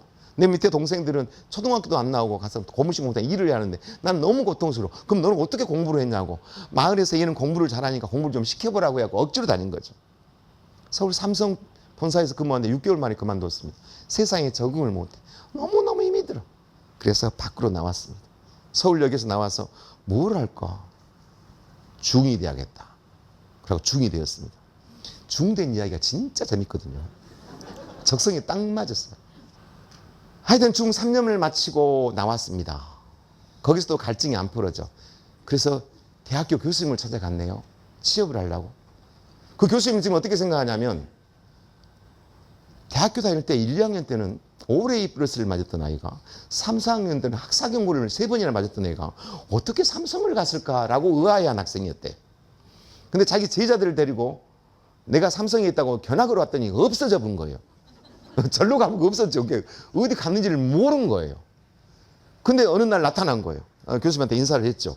그랬더니 교수님이 깜짝 놀라는 거예요. 교도소 갔다 왔냐? 아닌데요. 근데 머리가 왜 그냐? 중인데요. 이제 화를 버럭버럭 내요. 이분은 크리스찬이에요. 공학을 하는 놈의 자식이 그런 미신 종교를 믿고 이분은 남의 종교를 폄훼하는 나쁜 사람이에요. 막 나무래. 자기 밑에서 석사를 하래요. 네, 알겠습니다. 석사 2년. 돈은 없지만 박사를 해라. 네, 3년 수료. 근데 논문을 쓰려면 돈이 하나도 없는 거예요. 교수님, 저 선생님 시험을 봐가지고 학교를 다니면서 박사 논문을 쓰겠습니다. 그래라. 92년에 그래서 시험을 봐서 임용고사. 합격을 했네? 합격을 해가지고 어디 학교로 발령이 나는가 봤더니 강주의 실업계 고등학교. 근데 그 당시 실업계 고등학교는 공부를 정말 못한 애들만, 생활이 너무 어려운 애들만, 꿈도 희망도 없는 애들이 다닐 때입니다. 92년 때는. 물론 그렇지 않은 사람도 있었어요. 나처럼 너무 불쌍한 애들이 많으니까 사랑해 주려고 갔네요. 사랑해 주고 내 형처럼 아이들 다 안아주려고 갔네요. 근데 사랑해 줄 수가 없네. 92년 3월 2일 우리 반 교실로 가봤더니 담임으로서 한 반이 50명인데 5명 앉아 있는 거예요. 3명은 자고 있고 2명은 쳐다보고 있고. 깜짝 놀랐어요. 야, 애들이 왜 이렇게 안 왔냐? 그랬더니 그 애가 고개를 착 옆으로 돌려버린 거예요. 아, 반말을 해서 그런가? 말을 언능 올렸어요. 학생 미안해요. 근데 애들이 왜 이렇게 안 왔대요? 근데 여러분이 벌떡 입나요? 그러고 또 꼬라봐요. 왜 꼬라보세요? 그랬더니 왜 애들 안 온 걸 나한테 물어보세요? 안 온 놈들한테 물어보세요. 맞지? 그래서 다른 반 교실을 가봤더니 다 그 정도 앉혀놓고 조회를 하고 있는 거예요. 참 이상한 학교가 있다. 50명인데 5, 6명 앉혀놓고 조회를 해. 그리고 하루 그 학교를 지내봤더니 그 학교가 어떤 학교인지 알았어요. 그 학교는 아이들이 학교로 오는 시간이 9시 온 놈, 10시 온 놈, 오후 4시 반까지 계속 와요. 하루 종일. 하루 종일. 하루 종일 온 게 문제가 아니에요. 또 하루 종일 또 집에 가요. 야, 오고 가는 자유학기생가 봐요. 나는 너무 이상해. 근데 애들이 이상한 게 아니라 그걸 보고도 선생님들이 아무 말도 안 해. 물어봤어요. 2번째 날. 선배님, 우리 학교 애들은 왜 하루 종일 오고 간답니까? 그랬더니, 아, 박 선생, 우리 학교에 대해서 모르고 왔지. 네. 우리 학교는 강주 시내에서 인문계 실업계 다 떨어지고 오갈 데 없는 애들이 옛날 전남의 모 고등학교에서는 그게 없어져 버리니까 그 애들을 흡수하는 학교야. 전교 꼴등짜리 다 모였어. 2,000명인데 학교를 나온 애들은 1,000명밖에 안 돼. 그리고 500명은 가출했어. 그럼 선배님 어떻게 해야 되나요? 가만 보고 있어. 뭘 어떻게 하려고 하지 마. 어떻게 하면 다 도망가 버리거든. 그냥 보고만 있어. 선배님 그게 말이 됩니까? 안 돼. 나는 뭐 이런 선배가 다 있어. 그리고 나서 2번째 날 새 교과서를 나눠줬어. 종례 시간에. 근데 가방이 있는데도 불구하고 가방에다가 책을 넣지 않고 끈으로 묶는 거예요. 왜 가방이 비어있는데 저렇게 끈으로 묶을까? 가만 보고 있었더니 하교하면서 소각장에다 다 버려버려. 아, 사람이 아니구나. 3번째 날 판서를 하면서 수업을 하고 있는데 이상한 소리가 들려서 뒤를 돌아봤더니 입술이 다 이렇게 삐뚤어져 있어. 그리고 침을 이빨 사이로 넣어가지고 입은 이쪽으로 벌어져 있는데 침이 이렇게 나와. 뱉지 말라고. 저놈이 또 뱉지 말라고. 다 뱉지 말라고. 아, 장애다, 장애. 이건 공부를 가르칠 일이 아니라 습관을 가르쳐야겠다. 그러려면 하루 종일 애들 앞에 붙어 있어야겠다. 아침 일찍 와서 애들 첫 아이 올 때부터 교실에 계속 앉아 있고 조회 시간도 계속 한 10분, 20분 더 하고 종례 시간은 1시간 내내 붙잡고 이제 애들한테 나무래고 쉬는 시간에도 내 수업 들어갔다가 얼른 내 교실에 들어가서 칠판 닦아주고 창문 열어주고 침 닦아주고 버려진 책 갖다 주고 그 다음에 오늘 공부할 거 펴놓고 노트 펴놓고 그러면 10분이 지나. 그러면 얼른 내 수업 들어갔다가 또 쉬는 시간에 또 얼른 들어가서 닦고 하루에 8번을 막 한 번도 안 빼먹고 계속 들락날락 3개월 동안 했어요. 그랬더니 애들이 변하더라고. 어떻게 변했을까요? 다 도망가 버리고 없어요. 안 남아있어. 그러니까 다른 선생님들이 나한테 그런 거예요. 안 된다고 했잖아. 내가 말했잖아. 할 말이요. 내가 말했잖아. 아, 너무 내가 심했다. 한 가지씩 해야겠다. 한 가지씩. 얘들이 못 도망가게 해야겠다. 얘들이 종례 시간이 거의 안 남아있으니까 못 도망가게 막는 것부터 해야겠다. 인풋, 아웃풋 없게. 11시에 제일 많이 도망간다. 11시에 교문 앞에 서 있었어요. 애들 못 도망가게. 한 3주 동안 못 도망가게 했더니 애들이 교실 안에 다 들어있는 거야. 우리 학교 애들 전체가. 된다. 근데 교육이 되잖아. 선배들은 안 된다고 했지. 되잖아. 막 이런 마음으로 계속 이렇게 서 있었어. 그랬더니 어느 날 교무실에 있는 선배가 나를 부르는 거예요. 박 선생님 지금 거기서 뭐 해? 애들 못 도망가게 막고 있잖아요. 이리 와봐. 왜요? 이리 와봐. 보여줄 게 있어. 갔어요. 뭘 보여줄 건데요? 이 따라와. 그리고 나를 데리고 학교 뒷담으로 데리고 와. 뒷담으로 갔더니 하얀 교복을 입은 개미 새끼 수백 마리가 담을 타고 올라가고 있어요. 이거 보여 안 보여? 보입니다. 왜 그런다고 생각해? 제가 앞에 막고 있으니 온다고 생각합니다. 그러지. 이리 와봐. 저 애들이 넘어가는 벽돌담을 한번 두드려봐. 두드렸어. 근데 어쩐다고? 아무 힘도 없어. 이 벽돌담은. 응? 이게 넘어가다 무너지면 밑에가 낭떠러지가 10m야. 다 죽어. 큰일 날 뻔했어. 자네 애들 죽이려고 그래. 선배님 저기다가 철망을 치면 안 될까요? 학교 건물은 철망을 못 치게 돼 있어. 그러면 선배님 어떻게 해야 됩니까? 가만히 있어. 그냥 가만. 큰일 날 뻔했어요. 나도 지쳤어요. 교실에 들어와서 이야기했어요. 얘들아 학교 안 와도 괜찮아. 너희 마음대로 해. 그러나 학교를 오면 침은 뱉지 마. 침은 뱉지 말라고. 그 말 하자마자 또 침은 뱉지 마. 네 알아서 치. 이거 어떻게 더러워서 걸어다닐 수가 없어. 가르침. 이걸 어떻게 잡을까? 그래 다른 건 다 빼고 침이라도 못 뱉게 하자. 그리고 나는 그날부터 아침에 학교 오면 밀걸레를 10개를 빨아. 그리고 공부 가르칠 필요도 없어. 안 하니까. 그리고 하루 종일 밀걸레 갖고 하루 종일 복도, 교실, 계속 침을 뱉어도 아무 말 안 해. 복도, 교실, 수업 시간에도 뭐 수업할 필요도 없어. 계속 뱉으니까. 계속 아무 말도 안 해. 계속 1시간 내내 칙 그랬다고. 칙 계속 뱉으니까 한 3주 동안 닦았더니 정말 애들이 변했어요. 교환선생님 어떻게 변했어요? 어떻게 변했어요? 3주 동안 그렇게 했더니 어떻게 변했어요? 침 뱉는 속도가 더 빨라졌어. 칙칙칙칙칙칙. 그래서 내가 물어봤어. 왜 그러냐 그랬더니 나만 보면 침 생각이 난다. 칙칙칙. 칙칙칙. 근데 거기까지는 괜찮아요. 한 놈이 침을 뱉고 나서 발을 들어요. 여기 닦으세요. 근데 저놈이 또 여기도 뱉어서 닦으세요. 이게 또 유행이에요. 전부 나만 보면 여기 닦으세요. 복도 나가면 선생님 여기 닦으세요. 거기서 나는 환멸을 느꼈네요. 인간도 아니다. 정말 나쁜 놈들이다. 그 당시에 우리 집이 여러분 학교로부터 200m 떨어져 있는데 주공아파트 살 때예요. 10평짜리. 사골세. 내 아내와 초등학교 3학년 딸. 얘가 방이 하나밖에 없어요. 10평짜리 아파트니까. 잠을 잘 때 내 아내하고 딸하고 같이 자겠죠. 방이 하나면 10평짜리니까. 그러면 나는 잠이 들면 내일 아침에 일어날 때까지 똑같은 잠꼬대를 똑같이 해요. 계속 잠이 들어서 아침에 일어날 때까지 똑같은 잠꼬대를 하는데 그 내용이 뭐냐? 앉으라고. 가지 마. 뱉지 말라니까. 앉아. 이 말을 진영해. 그러니까 내 아내가 입을 때려. 그 말 말고 다른 말 좀 해. 이 정도로 난 오히려 걸렸어. 드디어 나는 1년을 못 채우고 12월 2일 날 그만뒀어요. 못 하겠더라고요. 특히 이거. 여기도 닦으세요. 아주 나쁜 놈들. 그리고 그 당시에 이제 박사학위를 받았어. 어디 대학교 가서 시간 강사라도 해야겠어. 그리고 이제 그만두러 교장선생님한테 갔어요. 사표수로. 교장선생님 저 그만둘랍니다. 그럼 교장선생님 나한테 이렇게 물어야 되잖아요. 왜 그만둘란가 이렇게 물어야 되잖아요. 근데 교장선생님 나한테 그만둘 줄 알았네. 너도 이러는 거예요. 근데 내가 물어봤어요. 왜 내가 그만둘 줄 알았어요? 그랬더니 애들이 가면 반갑다 오면 온갑다 하지 뭔 지랄이라고 쫓아다니고 할 때부터 그만둘 줄 알았네. 진짜 나쁘죠. 그렇게 말해요. 성이 유씨예요. 유씨. 그렇게 말하면 안 되지. 그러면서 뭐라 그런지 아세요? 자네 집 저거 주공아파트 산다며. 그것도 사골세.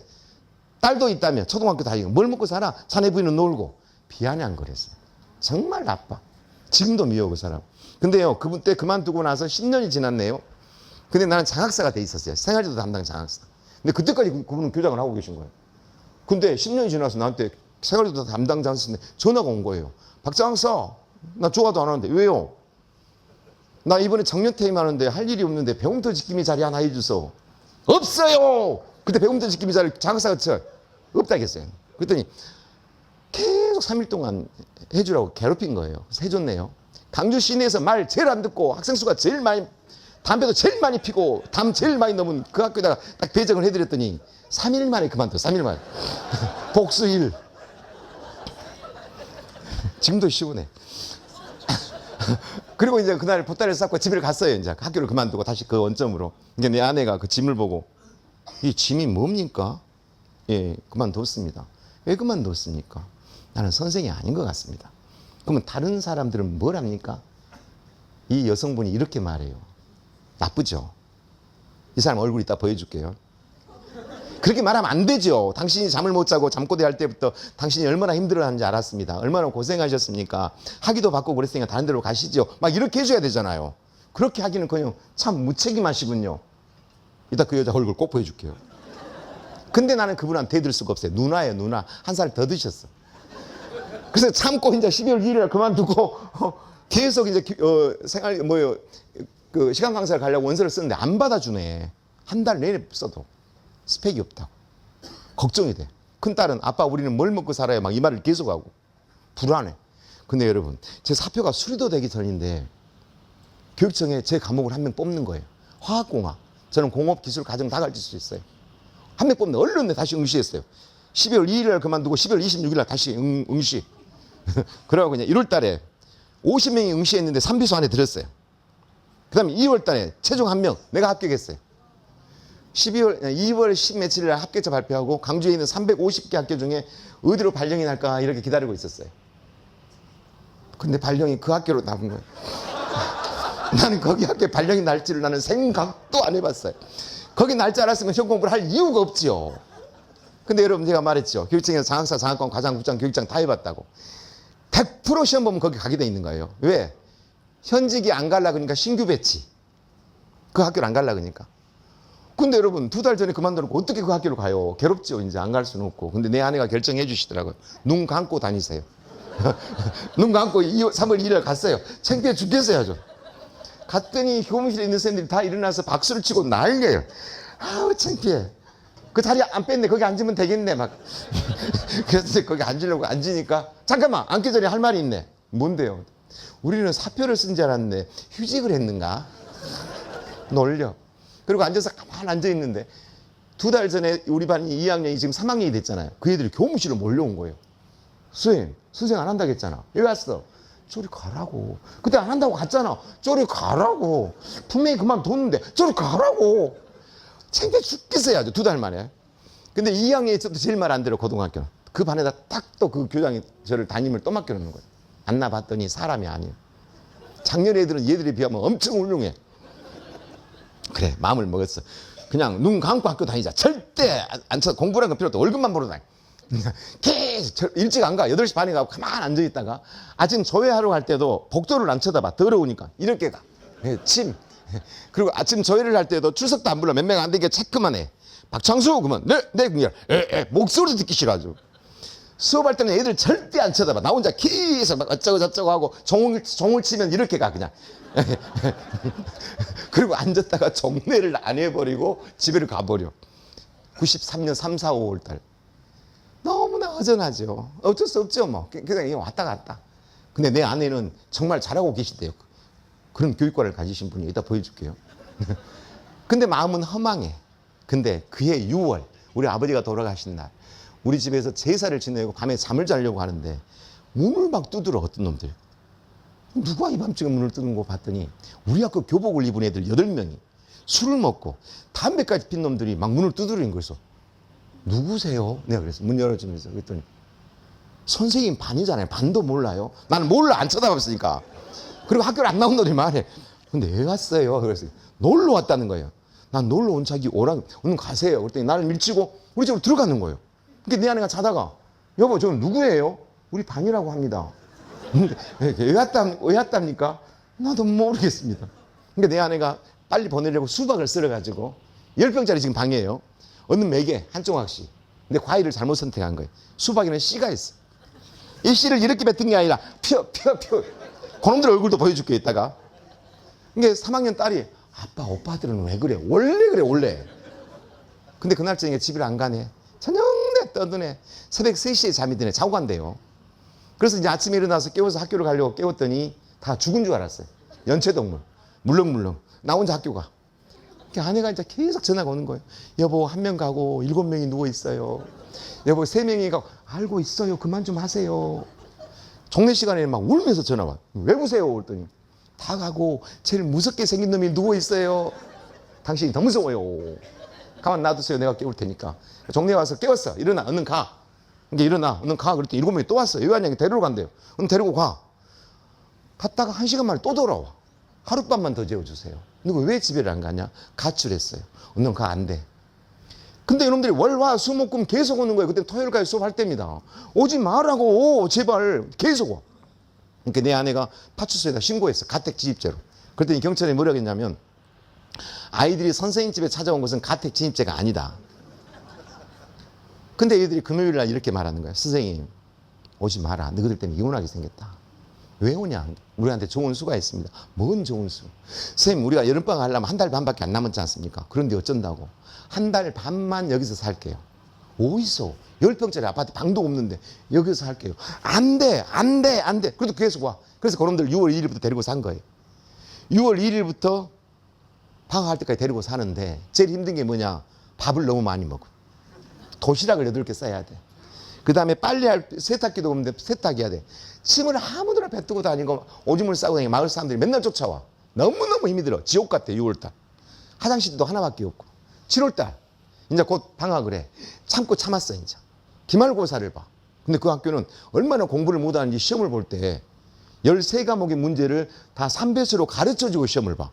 뭔 말인지 알겠죠? 공부를 전혀 안 하니까. 그리고 문제를 안 받고 바꾸면 틀려보니까. 근데 얘들이 시험 3일을 남겨놓고 나한테 이러는 거예요. 선생님 우리가 시험 공부 한번 해볼까? 얘들은 구구단도 못 외워요. 그래서 네가 뭔 공부를 한다고? 어떻게 할 건데? 답만 외우면 되잖아. 답 외울래. 외울래. 그럼 외우자. 자, 상을 펴라. 그러면 앉아. 내가 문제를 말할 테니까 너는 답만 외워. 막! 근데 얘들이 상을 너무나 눌러가고 상이 부셔졌어. 야, 그냥 누워, 너는. 그리고 나는 앉아서 말할 테니까. 그리고 막 하고 있는데 한 놈이 잠이 들었는지 코를 골아. 그래서 깨웠어. 깨웠더니 욕을 해. 개이 새끼야. 깜짝 놀랐어. 그게 자폐래요. 수면 자폐. 나는 한 번도 몰랐죠.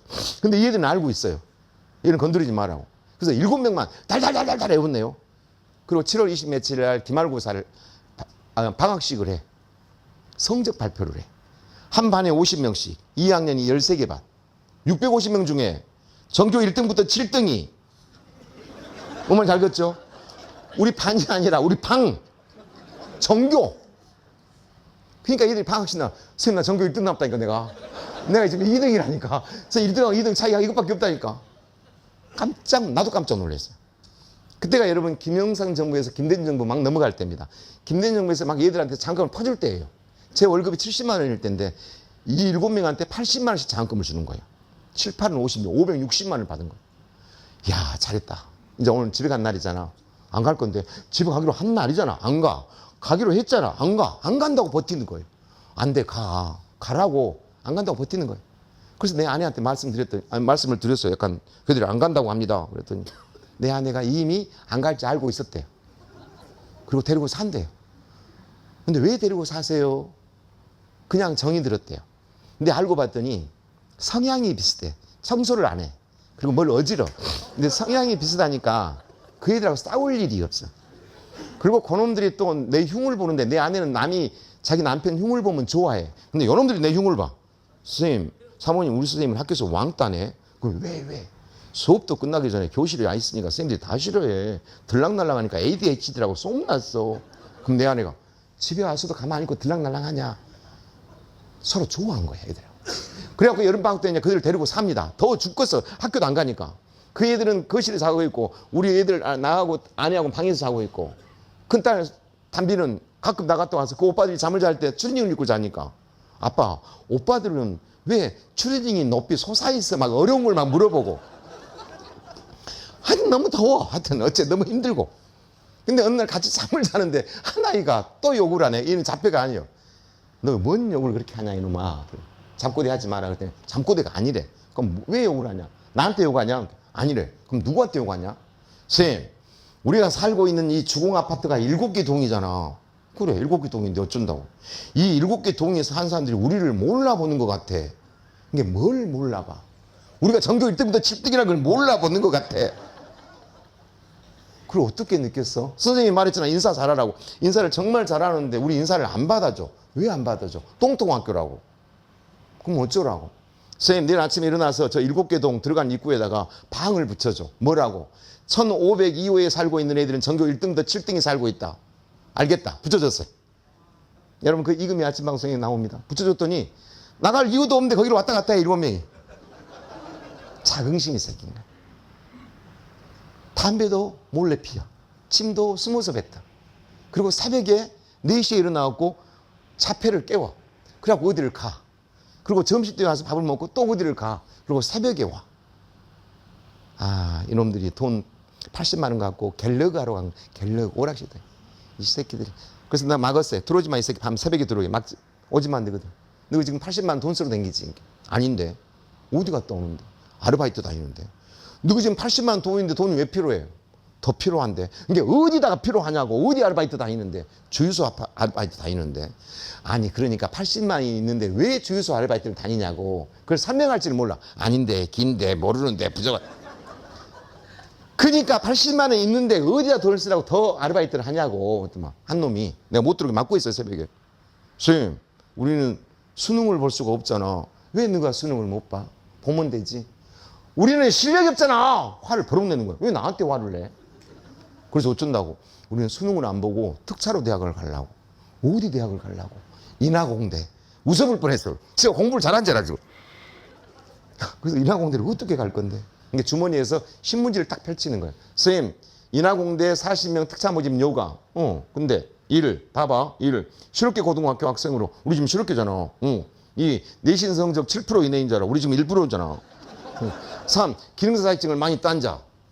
그럼 기능사 자격증을 많이 따야 되겠네. 그래서 우리는 아침에 주유소에서 받아갖고 70만 원을 받고 장학금 받은 거 80만 원 보태갖고 150만 원을 갖고 점심 먹고 새벽까지 7군데 학원을 다닌대요. 아, 진짜? 열심히 다닐 수 있냐? 다니고 있잖아. 방학 동안에 한 번도 안 빠져먹고 학교를 다니는 거야. 아, 내가 애들을 잘못 봤구나. 아예 가능성이 없는 게 아니라 생활지도가 따로 있는 게 아니라 자기가 할 수 있는 작은 거 하나라도 이루어지면 자기가 할 수 있네. 이거네. 가능하네. 근데 얘들이 2학기 중간고사랑 더 꾸준히 열심히 할 수 있을까? 2학기 중간고사를 보는데 내가 걱정이 되는 거예요. 너 2학기 중간고사에서 또 1등, 7등 날 수 있냐?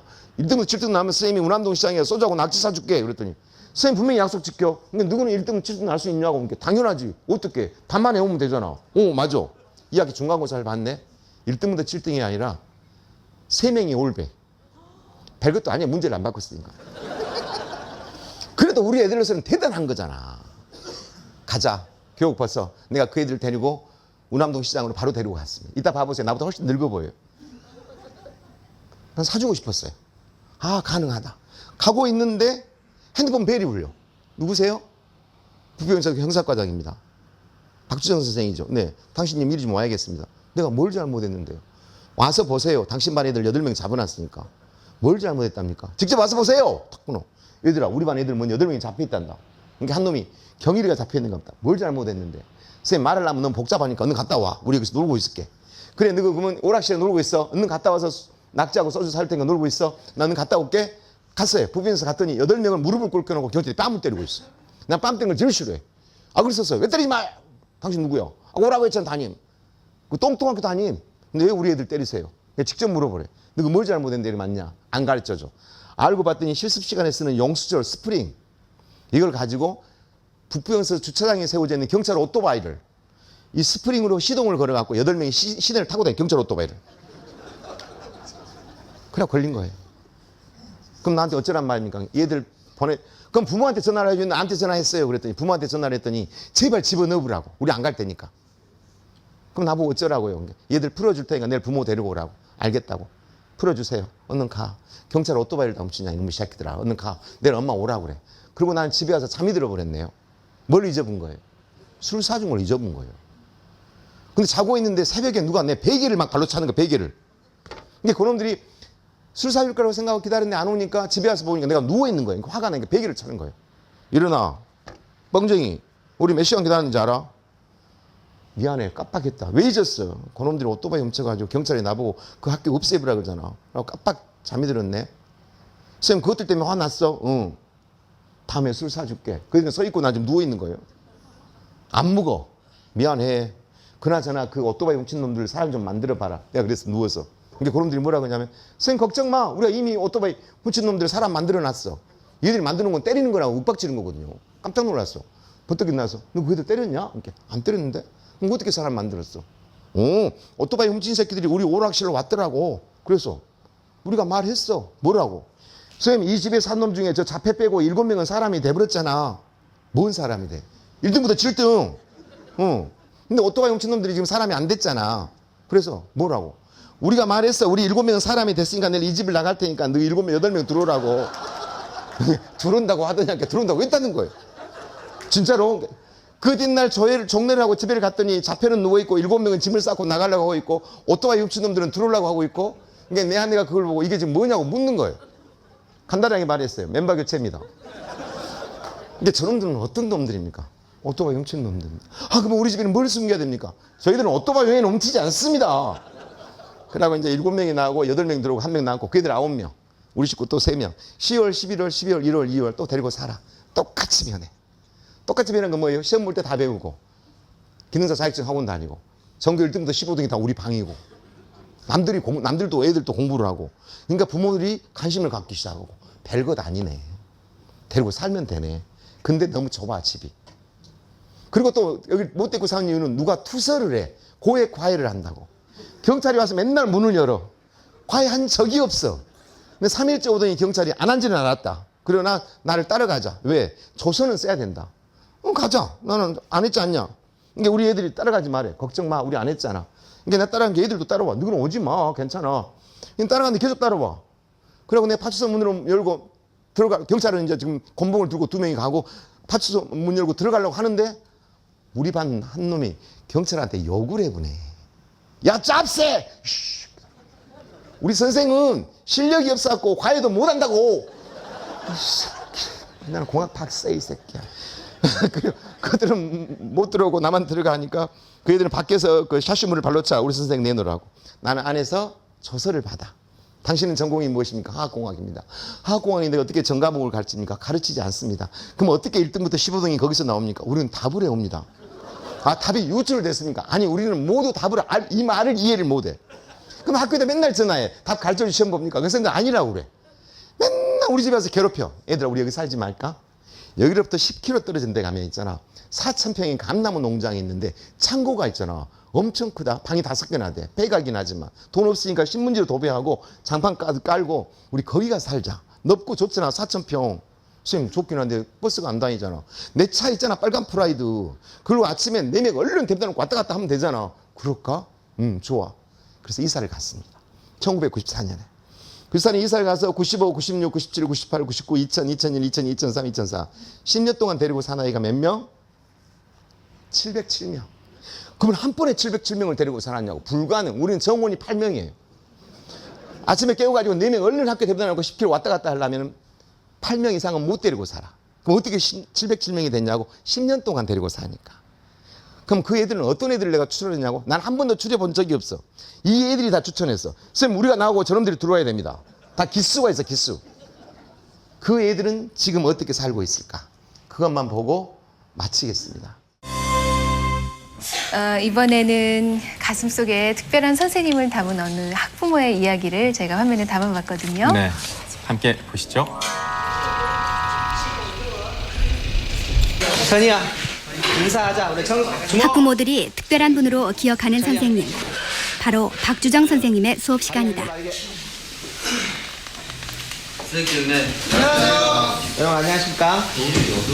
근데 점수 따기 경쟁에 내몰린 것이 인문계 아이들의 현실이라면 실업계 고등학교엔 또 다른 현실이 있다. 정준이도 머리 물들었네. 예. 야, 근데 정준이 어울린다. 이거 집에 했어요. 너희 집에서 했어? 아이들의 자신감 상실과 미리 어른 사회를 흉내내려는 현실이 그것이다. 또 우리 반 학부형들도 오실 건데 인사 잘하고. 응? 실업계 고등학교 1년 동안 교사로서 지내다 보니까 지내면서 느낀 점은 엄청나게 저희들이 생각했던 것보다 학생들이 다르다는 생각을 했었습니다. 옛날의 교사와 학생의 관계가 아니라 서로 불신의 관계가 팽배해져 있다는 느낌을 갖고 저는 굉장한 좌절을 했었습니다. 이 학생들을 저희 아파트에서 데리고 살아보았습니다. 마지막이라고 생각하고. 그랬더니 바로바로 변해가는 모습들을 보고 거기서 이 학생들을 데리고 살면 틀림없이 변하는 거구나. 아이들과 사는 동안 주민들의 원성도 들었다. 심지어 고액과외를 한다는 오해도 받았다. 다행히 폐가를 개조한 농장이 꾸려졌고 아이들은 이제 이곳으로 모인다.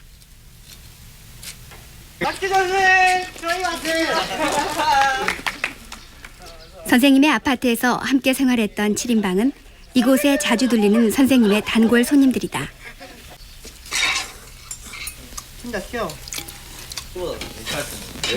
그 시절 습관대로 이곳은 자기 집 마냥 편하다. 선생님 사모님께도 좀 너무 고맙고요. 그 당시 아파트에서 공부 같이 할 때도 7명이 그 밥 같은 것도 해주시려면 장난이 아니었거든요. 비록 반찬은 김치였지만 그래도 그게 제일 추억에 남아요. 친구들하고 같이 공부했던 게. 한때 학교를 벗어나려 했던 아이들은 이제 어엿한 사회인이 되었다. 선생님의 끈질긴 믿음 덕택에 가능한 일이다.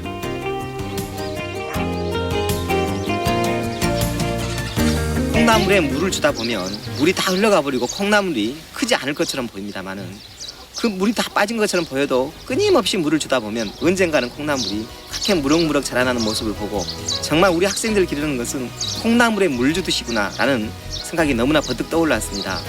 왜냐하면 우리는 조그만 그 학생들에게 노력을 하고 나서 어떤 가시적인 효과가 나오지 않는다고 불평하고 변함이 없다고 더 이상 저희는 가르칠 수가 없다고 등등의 많은 이야기를 합니다만은 이 친구들이 군대를 갔다 온다든가 어떤 사회적 환경에 접하고 난 다음에 그 모습을 보면 그 예전의 모습을 너무나 다른 정말 훌륭하게 성장한 모습을 보고 정말 콩나물에 물 주듯이 라는 마음을 갖고 우리는 학생들을 교육해야겠다라는 생각을 늘 갖게 되었습니다.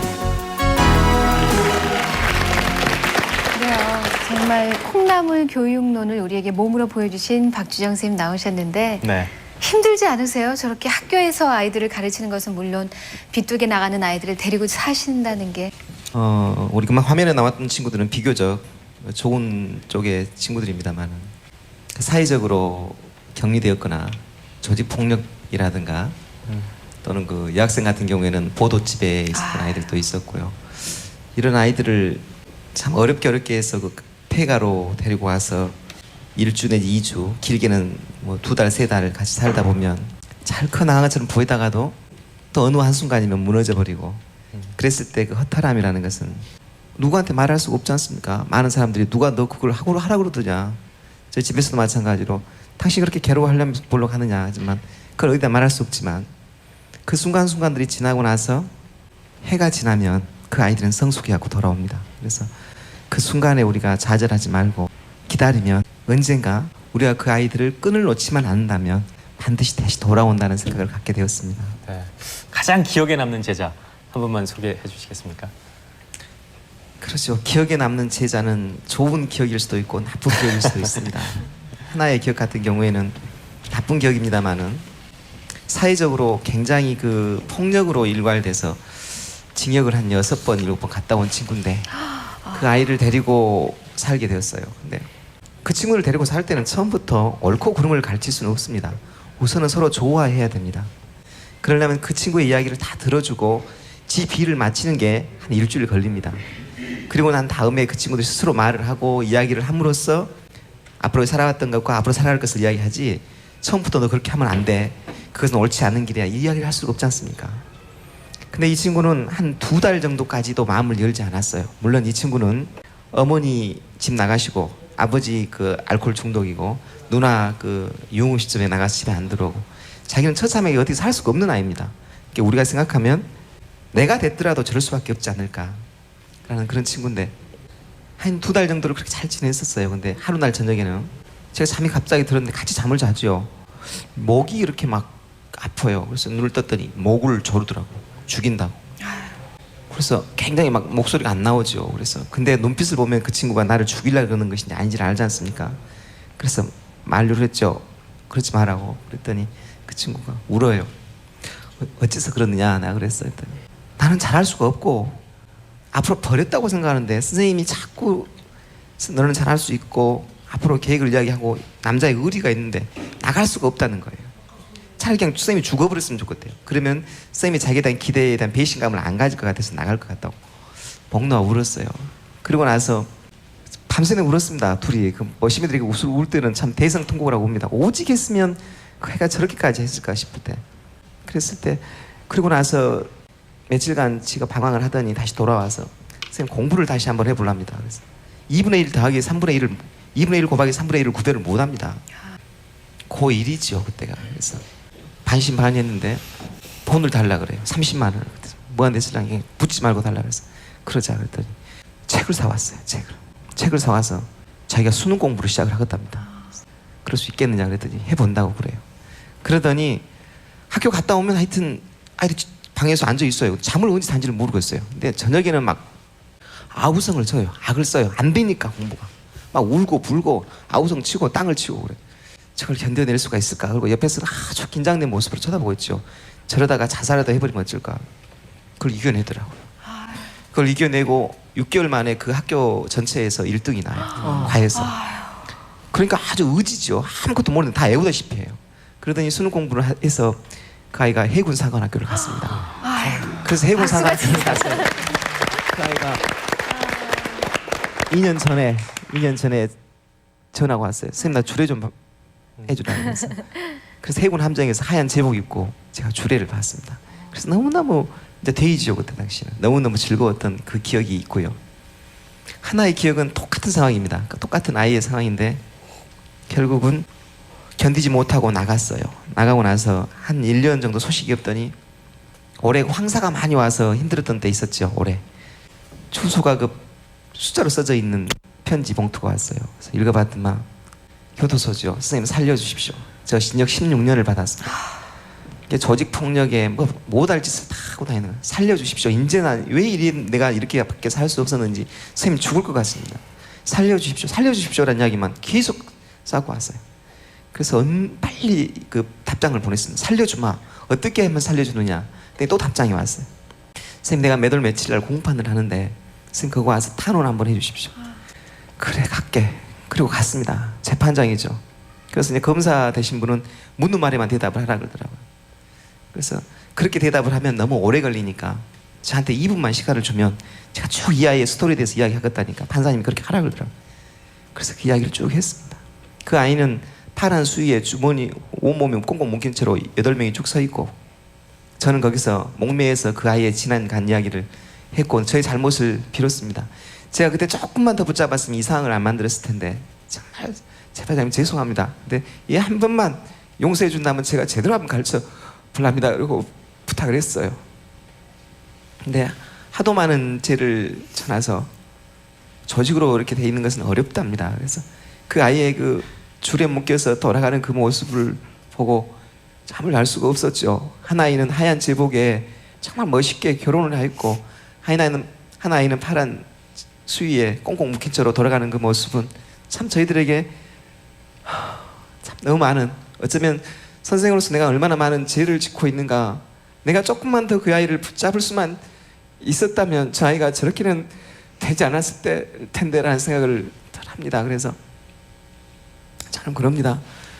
아이들은 수많이 변합니다. 수많이 변하기 때문에 우리가, 선생님들은 부모님 탓하고 부모님은 선생님 탓하고 또 많은 사람들은, 학생들은 엄마 탓하고 선생님 탓하는데 우리 탓하지 말자고요. 탓하지 말고 내 탓이다라고 이야기를 하자고요. 내 탓이고 선생님은 우리 탓이다라고 하고 어머니는 우리 탓이다라고 하고 사회는 우리 탓이라고 해야 되지 않을까? 왜 전부 저것 때문에 우리가 못한다라고만 이야기를 해야 될까? 그렇게 해서 왜 수많이 그렇게 많은 애들이 꽁꽁 묶여서 지금도 아우성을 치게 만들어야만 될까? 이것을 우리가 한 번쯤 생각을 해봐야 되지 않을까 생각을 합니다. 퇴임 시간 날 707명의 한 아이가 와서 저한테 이런 이야기를 들려줬습니다. 이것만 1분간 듣고 마치도록 하겠습니다. 존경하는 선생님의 퇴임을 축하드립니다. 저는 선생님과 함께 3년 동안 집에서 살았던 희승입니다. 작별 인사를 드릴 시간이 되었다니 믿기지 않습니다. 인생에서 잊을 수 없는 소중한 순간들로 가득 차 있습니다.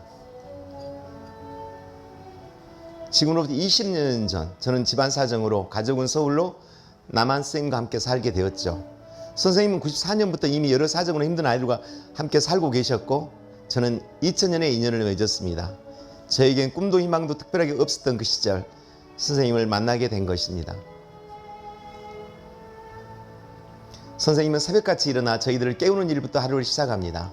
아무리 소리쳐도 일어나기는커녕 대꾸도 없는 우리를 선생님은 이불을 걷고 밥을 하고 도시락을 싸고 수백 번 우리를 깨워서 아침을 먹여서 10km 거리의 학교로 실어 나르셨죠.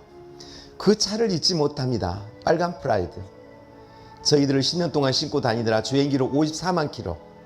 어느 날 하교를 하는데 그 차는 수명을 다하여 패밀리랜드 고개를 넘지 못하고 숨을 헐떡이고 우리들은 그 빨간 프라이드를 밀고 집에까지 왔고 폐차장으로 보내면서 함께 울었던 정들었던 빨간 프라이드. 선생님, 저는 지금도 프라이드를 보면 걸음을 멈춥니다. 선생님, 부모조차도 포기했던 707명의 아이들을 선생님은 왜 품으려 했을까요? 선생님이 아니었으면 우리는 지금 어떻게 되었을까요? 기억납니다. 함께 살았던 명길 선배가 사고를 쳐서 재판장에 서게 된 날, 선생님은 밤잠을 이루지 못하고 재판장으로 가서 명길이를 살려달라고 눈물로 호소했던 그 재판장. 싸늘한 검사의 구형을 듣고 재판장에서 절규하며 쓰러져서 선생님을 부축했던 그날을 기억합니다. 쌀이 떨어지고 부식비가 없어서 선생님의 큰딸 담비의 돌반지를 들고 전당포로 가서 맡기고 그 돈으로 양동시장에 가서 쌀과 오뎅, 팬티, 양말을 사가지고 돌아온 날 기억합니다. 아이들이 경찰 오토바이를 훔쳐서 타고 북부경에서 잡혀있을 때 경찰관님께 애원했던 영화 같은 그 장면을 기억합니다. 선생님의 책 선생 박주정과 707명의 아이들을 읽었습니다. 우리들의 이야기에서 배꼽 잡고 웃다가 펑펑 울면서 읽었습니다. 그러나 선생님, 그 책에는 우리들의 사연이 1000분의 1도 안 되는 이야기입니다. 707명의 아이들과 10년을 같이 살아온 영화 같고 극적인 삶이셨으니까요. 우리와 함께 살았던 707명 중 귀철이 선배가 교도소를 다녀와 마음을 잡고 식당을 하다가 실패를 하고 먼 세상으로 가던 날 선생님의 오열을 잊지 못합니다. 말썽 부리던 원철 선배를 학교에서 퇴학시키려 하자 그 어머니는 지약을 들고 교장선생님을 찾아가서 협박과 읍소를 하였고 누구도 원철 선배의 구명에 나서지 않을 때 선생님이 담임을 맡는 조건으로 우리 반이 되었지요. 그러나 원철 선배는 선생님 마음도 모르고 다른 선생님들에게 대들게 되자 수많은 선생님들이 우리 선생님을 왕따시키고 수군거리고 온갖 억측으로 선생님을 음해할 때 집에 돌아와 몰래 흘리던 눈물을 기억합니다. 굽이 닳고 흙 묻은 구두, 너덜한 양복, 언제든지 서버리는 고물자 프라이드, 빛바랜 넥타이 몇 개로 살아온 선생님을 위해 우리들이 무엇을 한다고 하면 내가 20년이 지나 너희에게 사례를 받는다면 난 하숙집 아저씨로 전락하는 것이라고 하셨죠. 선생님은 고집쟁입니다. 얄밉습니다. 선생님. 사모님께는 큰 절을 올리고 싶습니다. 철없는 선생님은 뻔한 월급을 우리에게 다 써버리고 빈 통장이다고 뭔 통장에 항상 마이너스 쓰냐고 싸우던 그날을 우리는 기억합니다. 속 없는 남편 때문에 더디게 사람 되어가는 우리를 보면서 얼마나 힘이 드셨습니까? 선생님 몰래 소풍 간 날 꾸깃꾸깃한 1000원짜리 몇 장 나눠주시면서 미안해 하시던 사모님, 쌀값이 없어서 외상으로 쌀을 사시던 그날을 기억합니다. 그리고 사모님이 가출한 날도 기억합니다. 사랑하는 선생님의 딸 담비는 잘 있나요? 담비에게 부탁 많이 했네요. 담배 피는 것 아빠한테 이러지 말라고. 사모님 지갑에서 돈 훔친 거 빌린 거라고. 보고 싶습니다. 그리고 저는 그때가 그립습니다. 고민이 많을 때 거닐던 저녁 노을길, 시골 상가 농가 밭, 영산강 강변에서 비를 맞으며 낚시하고 밤에 한적골 가서 벌거벗고 수영하던 더운 여름날 그날을 선생님 이제 정리를 하시고 대학으로 가신다 들었습니다. 부르미 재단을 만들어 전국의 아픈 아이들을 살리겠다고 들었습니다. 전국 공연과 강의를 다니실 거라고 들었습니다. 선생님 연세도 상당합니다. 건강이 걱정됩니다. 선생님 빈 통장 때문에 노후도 걱정이 됩니다. 선생님이 꿈이 무엇이냐고 물었죠. 선생님께서는 한결같이 박주정은 한평생 비탈에 선 아이들 위해 살다 갔다라고 묘비명에 쓰고 싶다고요. 저희들이 그 묘비명과 원하시던 꽃상에는 준비하겠습니다. 선생님은 우리의 아빠였고 철없는 친구였고 성자였습니다. 선생님 잘 사셨습니다. 저희들 마음속에 깊이 간직될 것입니다. 오래도록 저희들 곁에 계셔주세요. 사랑하고 존경합니다. 감사합니다. 제자 권희승이라고 써주셨습니다.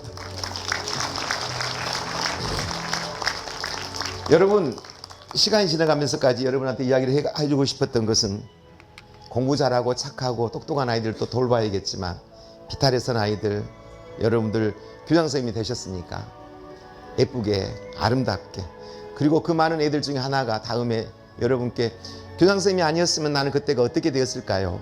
잊지 않겠습니다라고 제자를 만들어 놓는다면 여러분들은 그래도 보람이 있을 것입니다.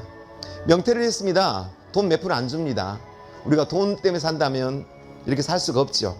누가 인정하든 안 하든 간에 교장으로서 사명감 갖고 어렵고 힘든 아이들과 이 나라를 위해서 애써주시기 바랍니다. 여러분 사랑하고 감사합니다. 고맙습니다.